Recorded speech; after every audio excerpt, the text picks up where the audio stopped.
spectral features from training samples. And we want to design a new method, a new automatic method for nanocarbon mapping. We call it spectral label-based approaches. Just the original idea is very simple. If we building a spectral label globally, and we can extract spectral features from the spectral label. So if we have an image to be classified, we need to extract the spectral features from the spectral label according to the location and sizes. So we proposed a novel and automatic approach we called spatial temporary spectral library, SpecLibrary, which aims to produce an nanocarbon mapping with a global 30 meters. And the details can be shown in a paper just recently published and ESSD, also system science data. And if we want to reanalyze a spectral label-based classification, we need and all the satellite images must be quantified. So we need a surface reflex is the base for nanocarbon mapping. So as we know, the reflectance of the surface reflectance observed by MODIS and NanoSat is very similar. The spectral response function is similar. So we can observe that the relation between the surface image of NanoSat and MODIS is tracks real. So we can building spectral label use MODIS sample data to classification NanoSat images. And so the nanocarbon mapping based on spectral label is very similar. It's very simple, maybe advanced but simple, but very simple, advanced and simple. MODIS and NanoSat share the similar spectral bands, and combined with other global nanocarbon products, CCI 2015 has a high classification classifier and is with a more extended classification system and more frequent updated cycle each year. So we can build in spectral label use based on the MODIS surface reflex product and also CCI LC 2015 nanocarbon product. We can compare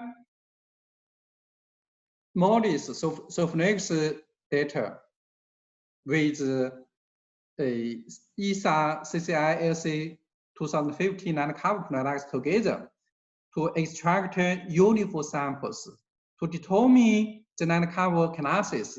And we need also do some optimization measures to build in the spectral label. And here's a paper on how do we building a spectral label and a globally scale. And this presentation gave another presentation about how we building our spectral label, global spectral label. And the global spectral label has been developed using MCD 43A4 surface reflex product and CCI SC 2015 nanocarb product. And the geographic scale of the spectral label was about 1 degree by 1 degree.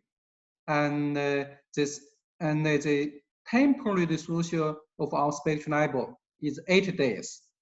So we building a spectral label and exceeding 300 million spectral data in our spectral label.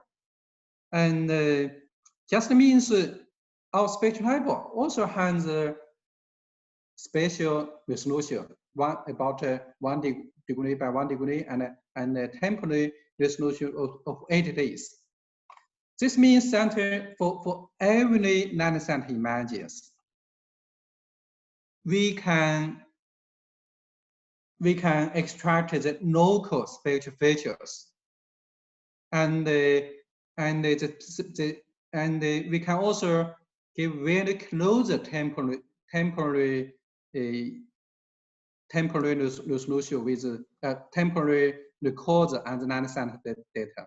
The temporary difference was within 8 days.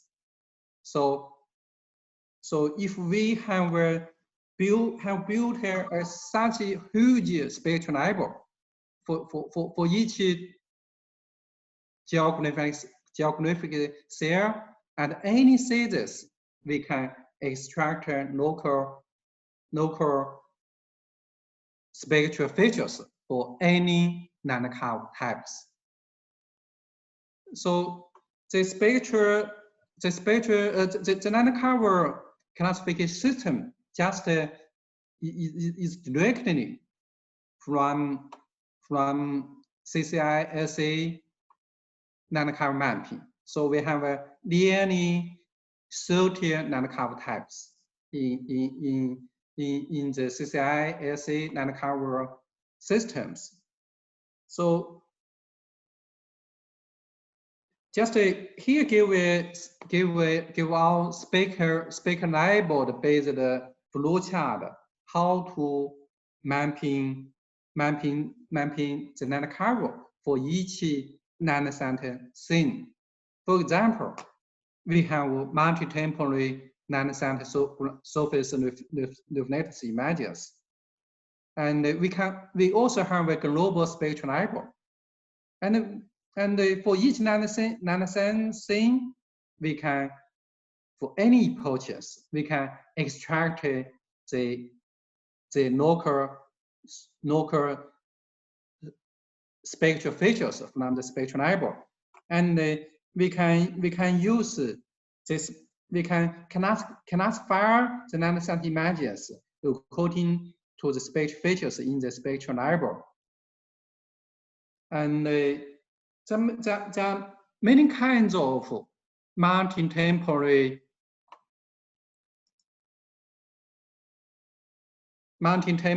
classification method. And for example, we have different Caesar images. We have many nanosecond images. How can we give a annual nanocarb map? So to produce annual nanocarb products, we use time series data. We have 2 strategies. One is future field strategies, and another is the facial field strategies. The features field strategies is more simple.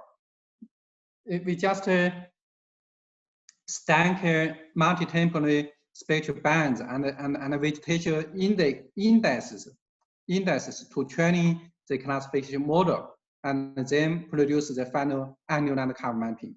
This strategy is simple and easy to understand, but might lead to crossover dimensionality when the number of training samples is limited. For example, we have 10 approaches. For example, if we have 10 approaches, so for each approaches we have 6 optical bands. 10 approaches we have 60 bands. We can pour all the 60 bands and different epochs together to give a annual landcarb mapping. The classification model is based on spectral label. And another feature, another strategy is decision feature strategies. We can training the single data classifier use corresponding spectral features respectively.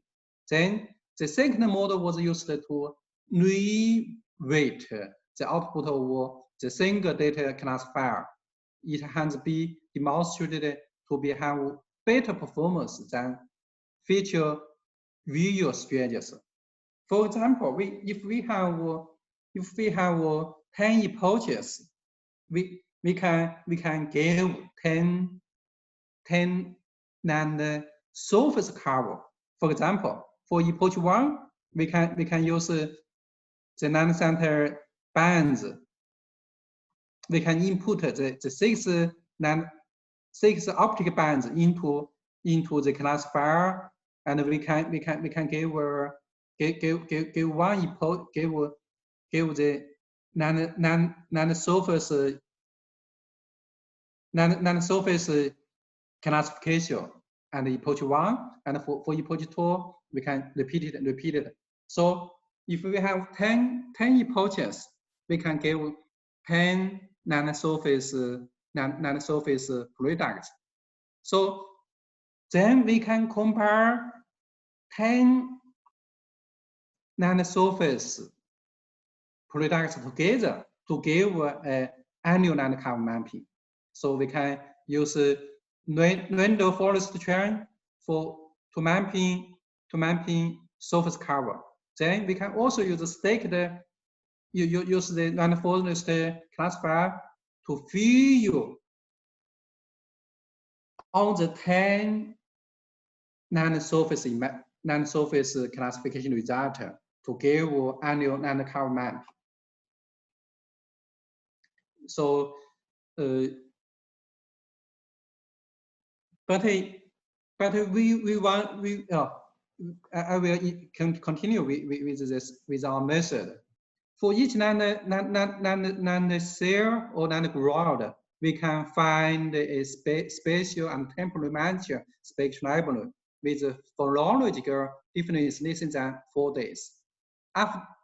And different from training single level classification, we can use 2 level random forest classifier, and the second level random forest model would use the label soft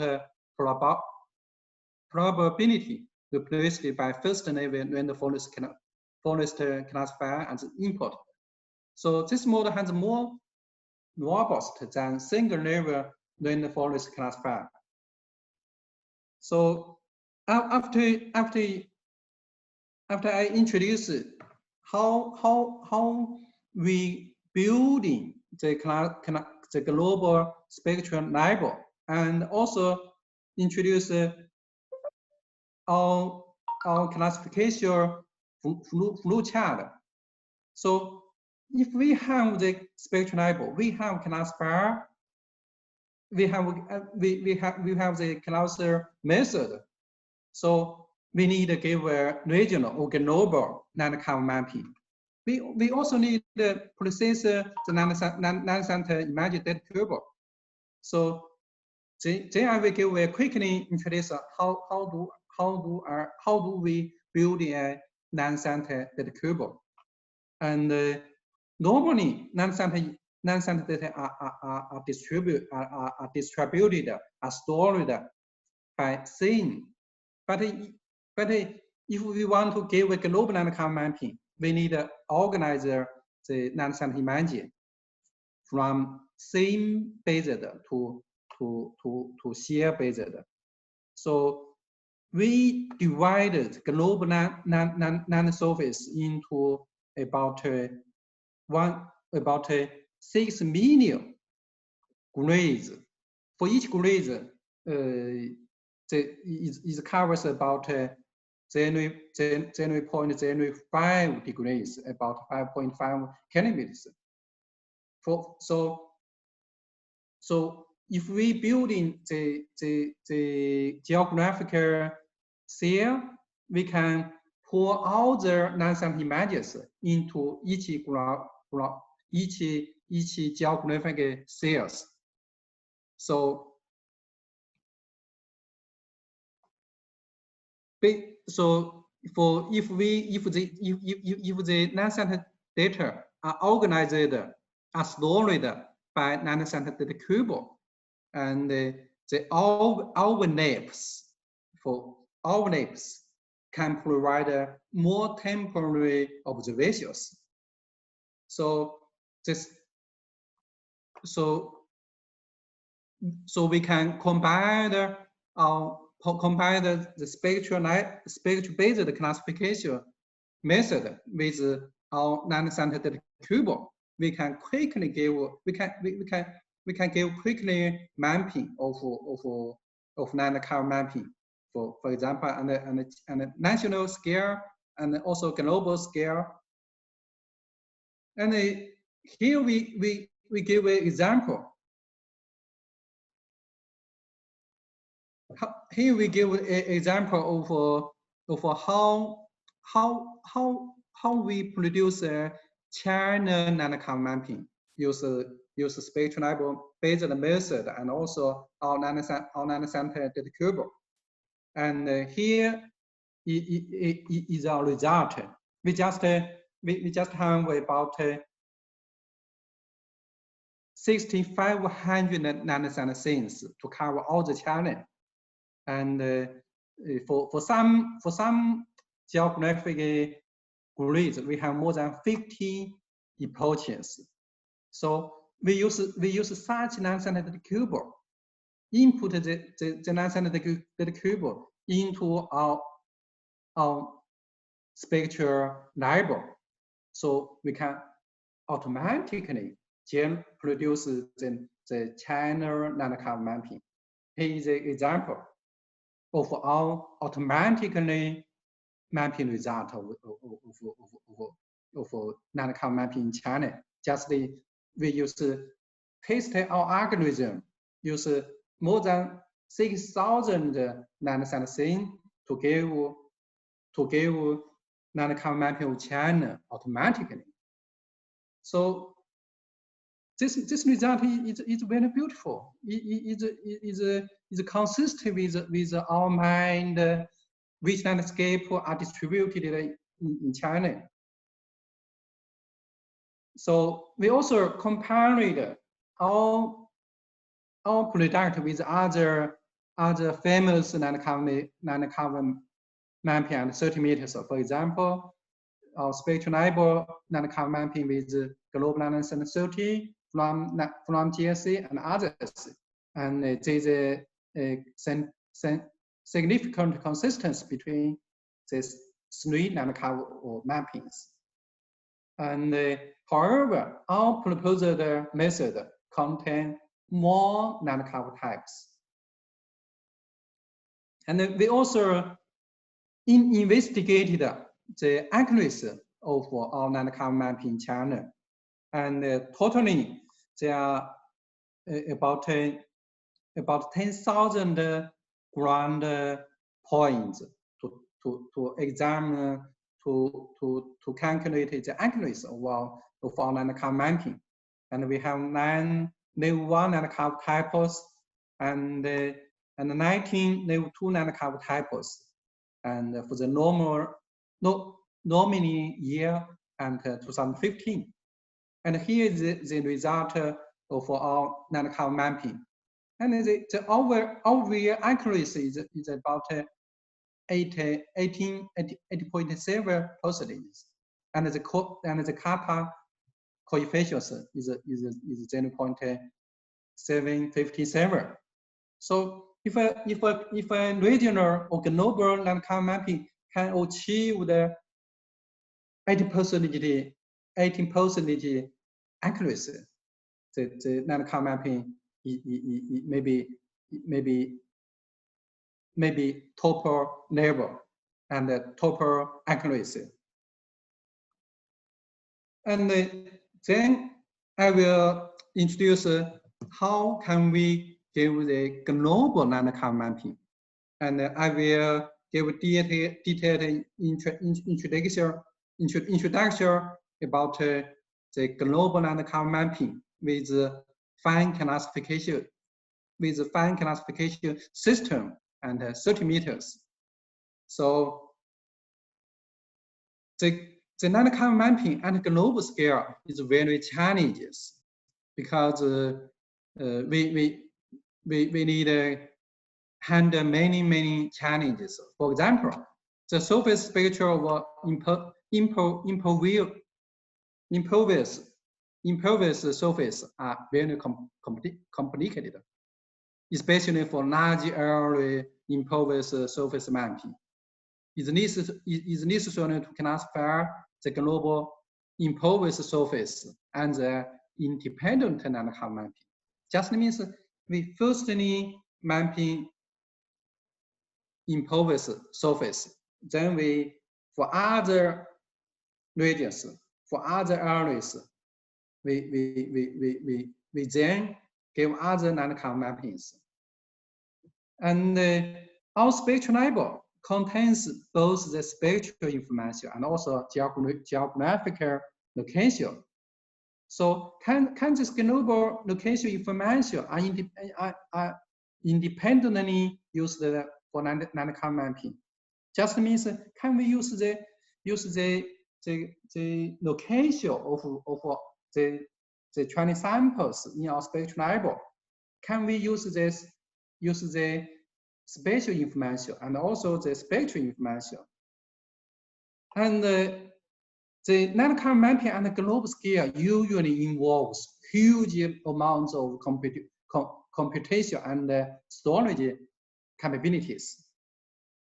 So our solutions are, we need the incorporation of multi-source and multi-temporal luminescence imagery is used to mapping and global impervious surface with Google Earth NGL platform.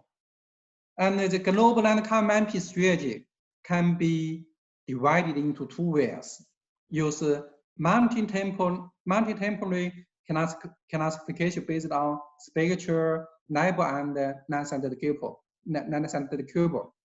We can also use the feature classification method based on multi-temporal nanocentered image with GE platform.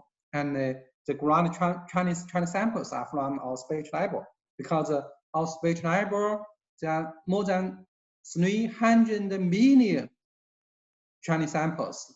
For each training samples, we have location and spectral information. So when we do the global nanocarb mapping firstly for impervious surface mapping, and we found that the microwave data, SAR data, is important for accurate nanocarb mapping.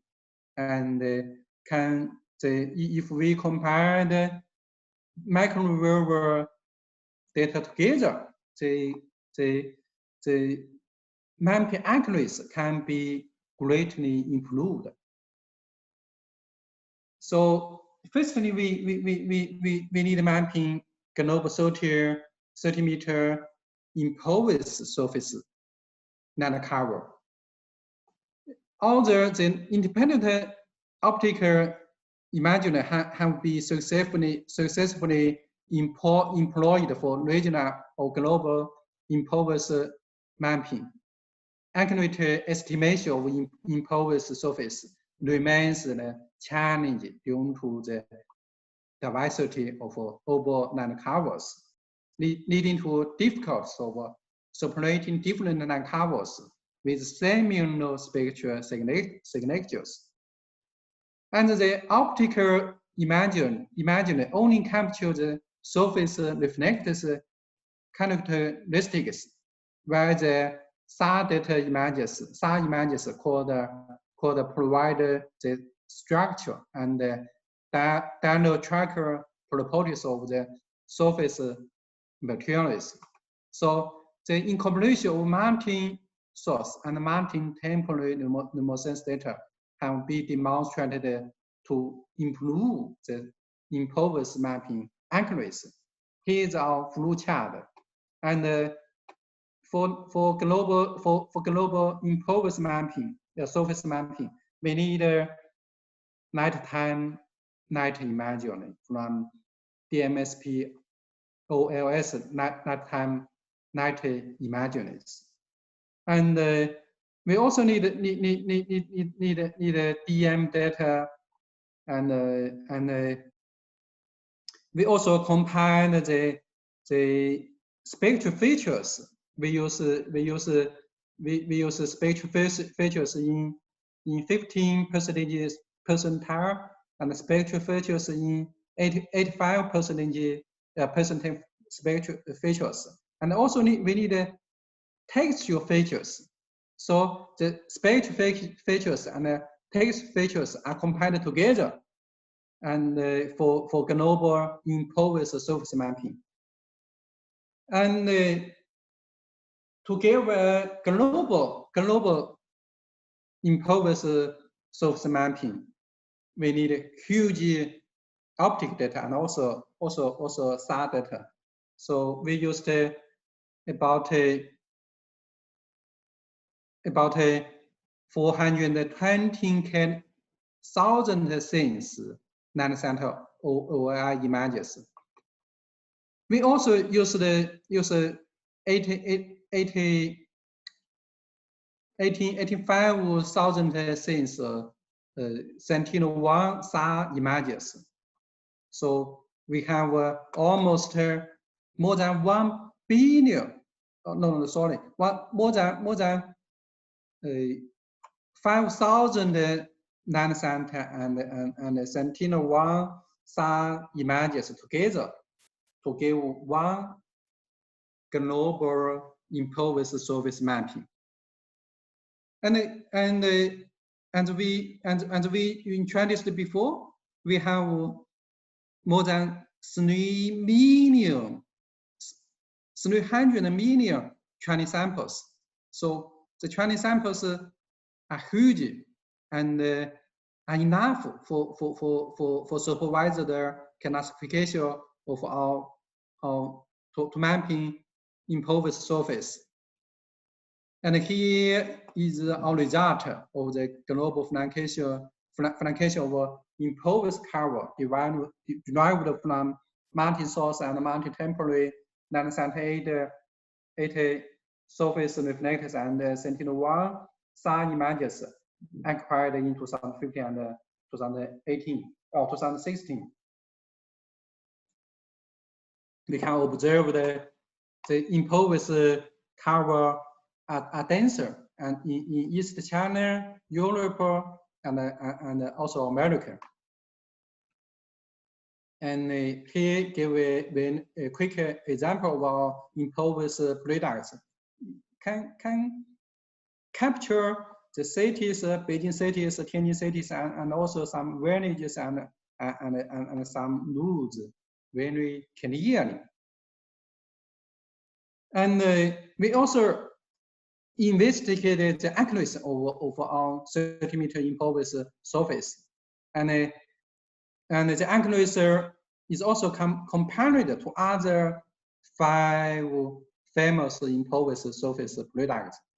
So together, the accuracy of 6 sets of 30-meter improved surface products was verified using 15 typical test areas. These test areas are were randomly selected in the world. Totally, there are 11,000 ground truth points. The result shows that our result gave the highest accuracy performance with overall accuracy about 95 percentages. Is significantly higher than other products. And we have a globally spectral library. We also have a globally nanocenter data cube, and data cube including nanocenter images and also Sentinel-1 SAR images. So after we give the impervious surface products, then we mapping other landcard types. And here give a result of our global 30-meter landcard mappings and 2015. And from the global landcard mapping result, and from the visual judgment, the landcard mapping is good. And the snow cover, desert cover, and the boreal forest cover, and also desert, and is consistent with our traditional geographic knowledges. And we also need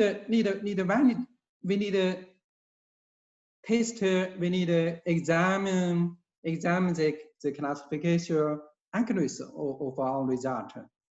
So globally, we collected about 46,000 validation samples globally. So we use 46,000 validation samples to investigate our classification accuracy. And here is give a result of our global landcard mapping with the fine classification and 30 meters and 2015. And the overall accuracy is 18.2% with a kappa coefficient of 0.784. And details about our GLC FCS 30 can be available, and our recently paper 2001 just published, and also system science data. And we also examined we also compared our GLC FCS 30 with other famous global landcard products. And here give a zoom-in maps of 6 regions: Northeast USA, and Midwest USA, and East Australia, and also East Europe, and Northeast China, North China. And for example, here is Northeast China. And the classification information is give very detailed and rich for spatial information, rich for spatial details, and the forestry is the classification result is very beautiful. And here just give our global landcard mapping and Australia.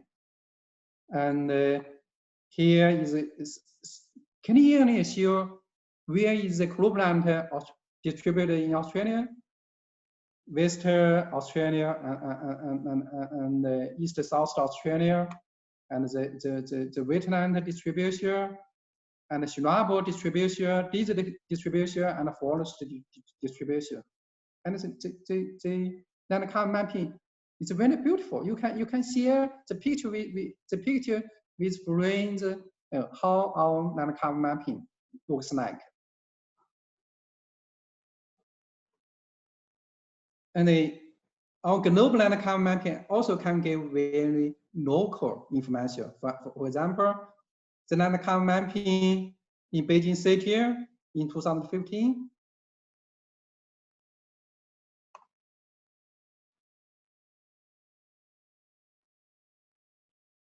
And here give another example of how our landcard mapping perform in West Australia.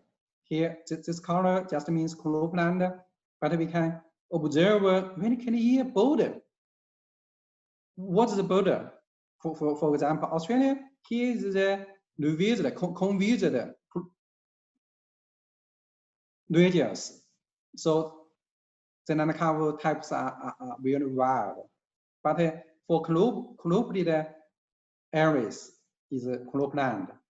So here is give some very clear information. Our landcard mapping can give very continuous result and also give very clear border of different landscapes. And here is a real color images of West Australia, why and such area is quite different with cropland. And our landcard mapping can capture such true landcover distributions. For example, this border is very clear in our classification result, and this border is also very clear in our classification result.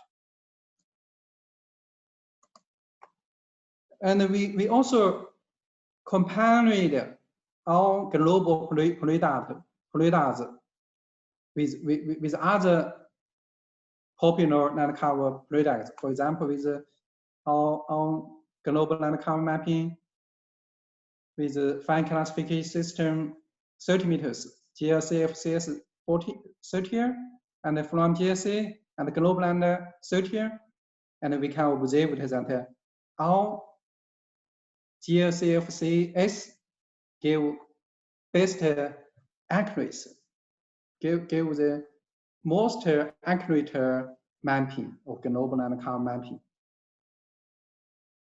And also there are some other scientists examine and compare our result with other results in different regions. We just gave examples. A paper published in Pneumosense just compared the consistency of Pneumosense landcard products in the tropical forest climate regions, a case study of in Indonesia. Because the research of high accuracy landcover classification in tropical forest area is very challenging. And the result of the third-party nationwide inspection in Indonesia shows that GLC FCS not only has a fine classification system, but also has a higher overall classification accuracy, which is better than other two famous landcover mapping. And we have another 10 minutes for introduction about how can we updating global landcover use time series land center images. So we have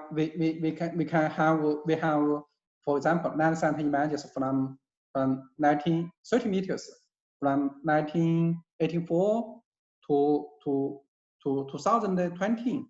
So can we reconstruct the landcover mapping in last 34 years? So we can also use our algorithm, use our classifier training in 2015, apply the classifier algorithm in other approaches to reconstruct the global nanocover mapping. However, most of the studies updated the global nanocover mapping by independently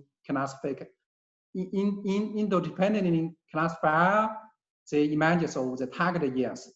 However, such independent classification strategy will lead to a large number of inconsistent classification results between nanocover mappings in different periods, and thus introduce a large number of periods changes, false changes in matrices related to analyze temporary and spatial changes. For example, the global cover products claimed that the global cover products cannot be used for any changed detection applications, not even for directly comparison with previous global cover 15 products. We have global cover products under 2009, 2005, but we cannot calculate we cannot use such two approaches to detect the nanocover changes, because the classification system is very limited. The classification accuracy is about is only 80%. The nanocover changes proportion is very small. Is much smaller compared with the classification accuracy. The accuracy is very low. The nanocover changes proportion is very small. How can we address this problem?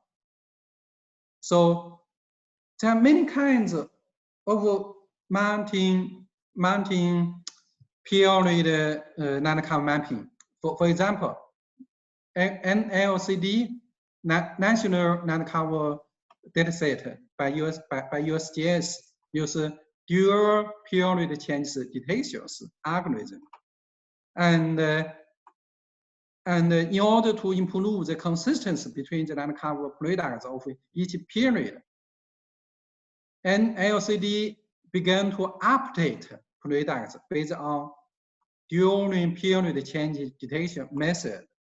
Just means if the pixels is stable, no changes, we didn't classify these pixels. We only label pixels, updated pixels for changed pixels. Unchanged pixels, the nanocover types remain stable, remain same. We only update nanocover labels for changed pixels. We need, firstly, we need to detect the changed pixels. So just means the change detection is very, very important for mounting period nanocover mapping. And a very young and also distinguished scientist, Professor Zhu Zai and Carnegie Gale University, and they claimed that dual period change detection algorithm are relatively simple to implement, and many change detection algorithms use fine resolution image have used two days of remote sensor images. However, because the spectral features are extremely complicated and the quality of image is infected by many factors. So if only the spectral signatures between two periods are compared, the change detection accuracy is very limited. And so we need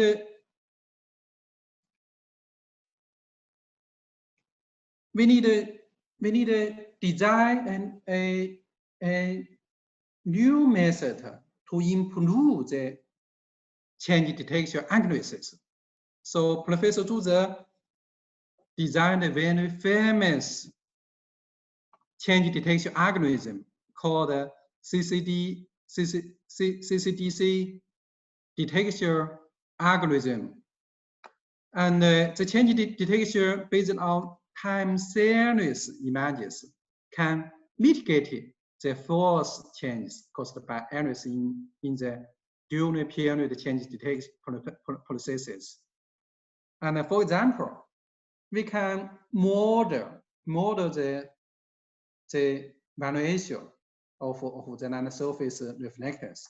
For example, for such valuations, we can observe that the forest is growing. No non-cover types changed. But for such curves, time series curves, we can observe a rapid, we can observe a non-cover. We can observe a changed non-cover types, non-cover in this period. So we can use time series method to detect the changes. So if the pixels are changed, we can update the pixels non-cover types. If the pixels are stable, no changes, the non-cover types is same as before. So we only update the changed pixels. So we designed a non-cover updating method based on continuous change detection algorithm. Here, give example of the performance of our continuous non-cover mapping from 2001 to 2020. Last 20 years in Beijing cities. And for the stable regions, the non-cover types are same in last 20 years. But for example, the Miyun Lake, we can observe the water area increase in last 20 years. We can also observe when the capital airport are building in Chaoyang district and also in Daxing district, and a new airport building in last in about 2018. We can observe another large airport building in South Beijing. So the continuous non-cover mapping it can give very reliable non-cover mapping for change analysis. We can use such non-cover products to calculate how the non-cover mappings are changed in last 20 years in Beijing. But globally, such algorithm is very time consuming. So we can use such a method to detect the non-cover changes for stable pixels. The non-cover types remain stable. We didn't classify such pixels. We only use a continuous detection method to determine the changed pixels. The changed pixels are reconfined and updated. And here give an example of a new method for continuous change detection and mapping updated based on reference non-cover mappings. We didn't give annual non-cover mappings. we just give land cover mapping for each 5 years. The temporary interval is 5 years. So we tested our result in 2009, give GSA FCS 13 and 2009. Then we applied our algorithm globally in the GSA and global land cover mapping and 2000 and for each 5 years we updated our land cover mappings. Here just show the expansion of imposed land cover surface in Beijing, Tianjin, and Hebei province in last 20 years, and the expansion of imposed surface in Pearl River Delta, and also Yangtze River Delta, and this region is the water factory. We can observe a huge land cover mapping change, and also we can give global land cover mapping in 2020. So our result can reconstruct the history in last 25 years globally. And here give a global imposed surface mapping over last 35 years, and we can give 80 epochs land cover mappings in last 35 years in Beijing, and also globally, and we can observe, we can calculate the increasing of imposed surface over last 35 years in China, and also give the cropland increase in last 35 years, and we can observe that there are more than 1 million kilometers increase over cropland globally. 1 million cropland, 1 million square meters in last 35 years, especially ante Africa and also South America. And also we can observe the huge increase of imposed surface in last 35 years globally. The area of imposed surface is nearly doubled. Is already doubled. And you can, if you want more details, you can download our papers. And the global land cover mapping products are available for 2020 and 2015, and will be freely available in August 2021. In next month we will open our global land cover products with fine classification system from 1985 to 2015 will be available soon. So thank you for your attention. There is still a long way to go and a long way forward for land cover mapping globally. Thank you. Okay, thank you very much to Professor Liu. Thank you. And Professor, there is some questions from our